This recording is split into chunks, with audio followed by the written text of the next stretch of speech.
ఈ వాక్యాన్ని ధ్యానించండి. ప్రార్థన అనుభవంలో ఏకాంతంలో చిన్నగా దేవునితో కనెక్ట్ అవ్వండి. సిద్ధపడండి. మీకోసం నేను ప్రార్థన చేయటం కాదు, అనేకుల కోసం మీరు సేవ చేయాలని దేవుడు కోరుకుంటున్నాడు. ఇక సమయం ఆసన్నమైందని చెబుతున్నాడు ఆయన.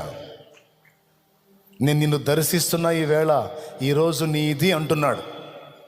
మరి ఎవరి ఇంటికాడ ఏం ప్రార్థన చేసుకొని వచ్చారో నాకైతే తెలియదు. ఎలాంటి తీర్మానంతో ఎలా దేవునికి చెప్పుకొని వచ్చారో నాకు తెలియదు. ఏం మాట్లాడమని కోరొచ్చారో నాకు తెలియదు. ఆయన అంటున్నాడు, ఈరోజు నీదే, నీ కోసమే నేను మాట్లాడుతున్నాను అంటున్నాడు ఆయన. మళ్ళీ నీకేం డౌట్ అక్కర్లేదు, నీ కోసమే మాట్లాడుతున్నాను. ఏమో నువ్వు లైన్లోకి వచ్చి నువ్వు దేవుని పని మొదలు పెడితే నీ వల్ల ఎన్ని ఆత్మలు ఉన్నాయో. నాకెందుకులే అని నేను మానుకుంటే ఇంతమంది ఏమైపోయేవాళ్ళు. కొంతమంది దేవుడు దర్శించిన కాలాన్ని వాయిదా వేస్తా వస్తారు, తెగించరు.